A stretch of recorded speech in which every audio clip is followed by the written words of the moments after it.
दोस्तों फलस्तीन एक ऐसा मुसलमान मुल्क है जहां पर आज से हजारों साल पहले यहूदियों की कौम बनी इसराइल रहा करती थी। साल 1948 की फलस्तीन इसराइल वॉर के बाद इसराइल ने हर साल आहिस्ता आहिस्ता फलस्तीन पर कब्जा करना शुरू कर दिया और आज एक छोटे से इलाके के अलावा पूरे फलस्तीन पर इसराइल काबिज हो चुका है। साल 2023 के दौरान इसराइल और फलस्तीन की जंग एक बार फिर दुनिया के सामने आई, जब इसराइल ने सेल्फ डिफेंस के नाम पर हजारों निहत्थे फलस्तीनियों को निशाना बनाना शुरू किया और आज भी इनको चुन चुन कर मार रहा है। इसराइल के जुल्म और बर्बरियत की वजह से आज दुनिया की आंखें काफी हद तक खुल चुकी हैं और आज फलस्तीन दुनिया में अकेला नहीं है। टॉक शॉक चैनल की आज की इस वीडियो में हम आपको दुनिया के 7 ऐसे ममालिक के बारे में बताने जा रहे हैं जो इस बुरे वक्त में फलस्तीन के साथ खड़े हैं। और अगर आप भी इस नाजुक वक्त में फलस्तीन को सपोर्ट कर रहे हैं तो कमेंट सेक्शन में फलस्तीन जिंदाबाद लिखना ना भूलें। नंबर 7, पाकिस्तान। दोस्तों पाकिस्तान हमेशा से ही फलस्तीन की हमायत में आवाज उठाने में सबसे आगे रहा है। पाकिस्तान दुनिया का वो वाहिद मुल्क है जो कि खालिस इस्लाम के नाम पर हासिल किया गया। पाकिस्तान हमेशा से ही OIC से लेकर यूनाइटेड नेशंस तक गर्ज के दुनिया के तमाम बड़े प्लेटफॉर्म्स पर फलस्तीन के हक में आवाज बुलंद करता रहा है। फलस्तीन के लिए पाकिस्तान भर में मुजाहरे भी होते रहे। इन मुजाहरों में लोग पाकिस्तान और फलस्तीन के झंडे एक साथ उठाकर आवाज बुलंद करते रहे और कभी कभार ये मुजाहरे पुरतशद्दुद भी हो जाते हैं। पाकिस्तान के अजीम वज़ीर आज़म इमरान खान ने अपने दौरे हुकूमत में फलस्तीन के साथ इजहार यकजहती की कॉल भी दी थी। इन्हीं दिनों पाकिस्तान के फॉरेन मिनिस्टर शाह महमूद कुरैशी के कुछ जुमले भी पूरी दुनिया में मशहूर हुए थे, जिनमें CNN को दिए गए इंटरव्यू के दौरान इनका कहा गया डीप पॉकेट्स का जुमला, यानी कि यहूदियों के पास बहुत ज्यादा माल है, ये बात बहुत मशहूर हुई। ये वही डीप पॉकेट्स हैं जिनसे यहूदी पूरी आलमी बरादरी को कंट्रोल करते हैं ताकि कोई फलस्तीन के हक में कोई एक्शन ना ले सके।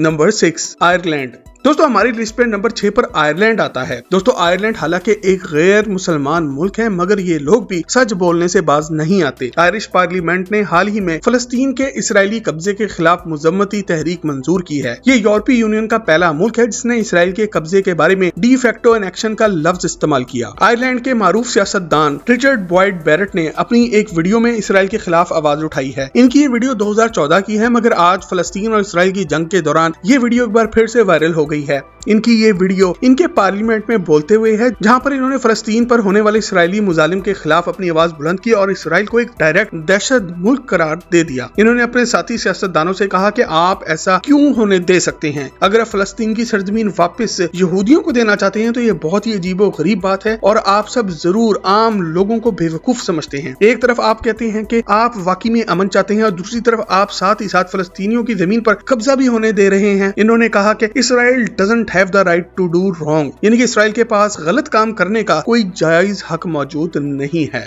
Number 5, Indonesia. दोस्तों इंडोनेशिया आबादी के हिसाब से दुनिया का सबसे बड़ा मुसलमान मुल्क है और इसकी आबादी 28 करोड़ से ज्यादा है। ये दुनिया के सबसे बड़े ममालिक में से एक है और पाकिस्तान की तरह ये भी पहले दिन से ही अपने मुसलमान फलस्तीनी भाइयों के साथ खड़ा है। इंडोनेशिया के फॉरेन मिनिस्टर रेंतो मरसूदी ने हाल ही में वर्चुअल प्रेस कॉन्फ्रेंस के दौरान कहा था कि इंडोनेशिया मुसलसल फलस्तीन के मुसलमानों के साथ खड़ा है और इसराइल के खिलाफ लड़ने में इनकी हर मुमकिन मदद भी करेगा और इनको आजादी भी दिलवाएगा। इन्होंने ये भी फरमाया कि इंडोनेशिया अक़वाम मुत्तहिदा की जनरल असेंबली में भी फलस्तीन के नुक्ता नजर की हिमायत करेगा। इसके बाद इंडोनेशिया के सदर जोको विदोदो ने इसराइल के मुजालिम के खिलाफ आवाज उठाई और दुनिया के सामने फलस्तीन पर ढाई जाने वाले तशद्दुद को बंद करने की डिमांड की है। इन्होंने खासतौर पर मस्जिद अल अक्सा पर इसराइली हमले बंद कराने की मुकम्मल कोशिश की और इन्होंने बार बार अक़वाम मुत्तहिदा की सिक्योरिटी काउंसिल पर जोर डाला है कि वो फलस्तीन पर होने वाले मुजालिम को बंद करें। Number 4, Sweden. दोस्तों आपको ये बात जानकर शदीद हैरत होगी कि स्वीडन यूरोप का पहला मुल्क था जिसने फलस्तीन को एक आजाद मुल्क के तौर पर तस्लीम किया था। साल 2014 में जब स्वीडन की minister of foreign affairs Margaret Wallstrom थी तो इस वक्त स्वीडन ने फलस्तीन को एक अलहदा मुमलिकत के तौर पर तस्लीम किया था। इन्होंने कहा था कि फलस्तीन को कबूल करना इनको हक के खुद इरादियत दिलवाने की तरफ पहला कदम है और इसकी मदद से ही मुस्तकबिल में इस इलाके में मुसलसल अमन हो सकेगा। इन्होंने कहा था कि ये एक ऐसा इलाका है जहाँ पे गुज़िश्ता कई सालों से जंग हो रही है और यहाँ के तमाम मुज़ाकरात जू के तू पड़े हैं। इस इलाके में तबाही और मौत के अलावा गरीबों को और कुछ नहीं मिलता। फलस्तीन को कबूल करने का ये फैसला हालांकि काफी देर से आया, मगर स्वीडन की हुकूमत आज उम्मीद करती है कि इस खित्ते में जल्द बेहतरी आएगी। दोस्तों वीडियो में आगे बढ़ने से पहले अगर आप 9 ऐसे ममालिक के बारे में जानना चाहते हैं जहाँ दुनिया में सबसे ज्यादा माहाना तनख्वाह दी जाती है और ये तनख्वाह कितनी होती है, तो ये वीडियो टॉक शॉक चैनल पर पहले ही मौजूद है और इसका लिंक आपको आज की वीडियो के आखिर में मिल जाएगा। Number 3, Saudi Arabia. दोस्तों सऊदी अरब पूरी दुनिया में इस्लाम का दिल है। यहाँ पर ना सिर्फ मुसलमानों के दो सबसे मुकद्दस शहर मक्का और मदीना मौजूद हैं, बल्कि यहाँ पर मुसलमानों का किबला यानी कि अल्लाह का घर खाना काबा भी मौजूद है। सऊदी अरब पूरी दुनिया के मुसलमान ममालिक का रहनुमा और बड़ा भाई भी है और आबादी और रकबे के लिहाज से ये दुनिया के सबसे बड़े मुसलमान ममालिक में से भी एक है। सऊदी अरब organisation of Islamic corporation OIC का एक मुस्तकिल रुकन भी है। सालेह हमाद अल सुबहानी यहाँ पर अपने मुल्क के नुमाइंदा है। इन्होंने हाल ही में फरमाया कि इसराइली जहरियत और जुल्म बर्बरियत इंसानी हकूक के तमाम असूलों की धज्जियां उड़ा रहा है और अक़वाम मुत्तहिदा की सिक्योरिटी काउंसिल की तमाम करारदादों की नफी करता है। सऊदी अरब ने अक़वाम मुत्तहिदा तमाम बैनुल अक़वामी ममालिक से अपील की है कि वो इसराइल को रोकने के लिए हर मुमकिन कदम उठाएं। सऊदी अरब चाहता है कि इसराइल जल्द से जल्द अपनी तमाम कार्रवाइयों को बंद करे जो कि फलस्तीन की आम आबादी की आजादी और खुद मुख्तारी को खत्म करते हैं और खास तौर पर जंग के दौरान निहत्थे लोगों पर हमले करना बंद करे जो कि पहले से ही बहुत बुरे हाल में है। इसके अलावा सऊदी अरब यह भी चाहता है कि फलस्तीनियों की आम जिंदगी को बेहतर बनाया जा सके। Number 2, Iran. दोस्तों ईरान फलस्तीन का एक और बरादर इस्लामी मुल्क है। ये पाकिस्तान का पड़ोसी और इराक के साथ ये दुनिया का सबसे बड़ा शिया मसलिक का मुल्क भी है। ईरान पूरी दुनिया में एक शदीद रवायती मुसलमान मुल्क होने की वजह से जाना जाता है और इस मुल्क में आजादी के नाम पर फहाशी करने वालों को सख्त से सख्त सजा भी दी जाती है। हुसैन सलामी ईरान के इस्लामिक रेवोल्यूशनरी गार्ड्स कॉर्प्स के लीडर हैं। इन्होंने कहा है कि ईरान आखिरी लम्हे तक इसराइल के खिलाफ फलस्तीन के साथ खड़ा है। वो इसराइल को एक मुल्क के तौर पर भी तस्लीम नहीं करते। ईरान के अफसरान ने अक़वाम मुत्तहिदा और दुनिया के दूसरे ताकतवर मुसलमान ममालिक से अपील की है कि वो इसराइल के खिलाफ कदम उठाएं। इन्होंने कहा है कि इसराइल को रोकने का सिर्फ एक ही तरीका है कि इसके खिलाफ एक्शन लिया जाए। ईरान के सदर इब्राहिम राइसी ने तुर्की के साथ इस मामले पर बातचीत करना भी शुरू कर दिया है क्योंकि ईरान और तुर्की को लगता है कि फलस्तीन के बाद अब हमारा नंबर आने वाला है। ईरान और तुर्की एशिया के ताकतवर तरीन मुसलमान ममालिक में से हैं और ये OIC और यूनाइटेड नेशंस पर मुसलसल ये बात वाज़ा कर रहे हैं कि दुनिया को एक साथ मिलकर इसराइल के वार क्राइम्स को रोकना होगा, वरना इसका नतीजा तीसरी जंगे अजीम की सूरत में सामने आ सकता है। नंबर 1, तुर्की।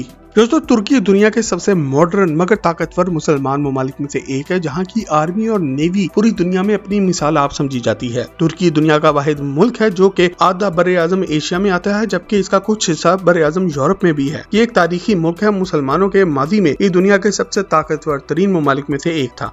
आज 2024 में तुर्की एक जदीद और मॉडर्न मुल्क है और मस्जिदुल अक्सा पर इसराइल के हमलों के बाद तुर्की भी अपने भाई फलस्तीन की मदद के लिए आ खड़ा हुआ है। इसराइल आज भी फलस्तीन के घरों पर और अस्पतालों पर बमबारी कर रहा है और इसको रोकने के लिए तुर्की पूरी कोशिश कर रहा है। अपनी एक ट्वीट में तुर्की के सदर तैयब उर्दोगान ने कहा है कि यरूशलेम हमारे लिए पूरी दुनिया की तरह है और यहाँ पर मौजूद मुसलमान हमारे लिए इंसानियत की तरह हैं। इन्होंने ये भी कहा कि हॉली सिटी ऑफ जेरूशलेम की इज्जत और आबरू को अपनी जिंदगी दांव पर लगाकर बचाना दुनिया के तमाम मुसलमानों की जिम्मेदारी है। तुर्की के सदर तैयब उर्दोगान का कहना है कि इन्होंने ईरान के सदर इब्राहिम रईसी के इनकरा के दौरे के दौरान ऐसे इक़दामात से बचने पर इत्तफाक किया है जिनसे मशरिक़ वस्ता के इस्तेहकाम को खतरा हो सकता है। ईरान के सदर से मुलाकात के बाद एक न्यूज कॉन्फ्रेंस में उर्दोगान ने कहा कि इन दोनों ने गजा पर इसराइल के गैर इंसानी हमलों को खत्म करने और खित्ते में मुनसफाना और देरपा अमन के लिए जरूरी बातचीत की है। उन्होंने मजीद कहा कि इन्होंने सरहद पार से इसराइल के खिलाफ फलस्तीन का ताउन जारी रखने पर भी इत्तफाक किया है। तुर्की और ईरान के सदूर की इस मुलाकात का बुनियादी एजेंडा गजा पर इसराइल की बमबारी को बंद कराना था। ये मुलाकात 24 जनवरी 2024 को हुई। दोस्तों आपके ख्याल में फलस्तीन और इसराइल के मसले का मुनसिफाना हल क्या है? कमेंट सेक्शन में लिख कर हमसे शेयर जरूर करें और मजीद जबरदस्त वीडियोस के लिए टॉक शॉक के चैनल को भी सब्सक्राइब जरूर करें।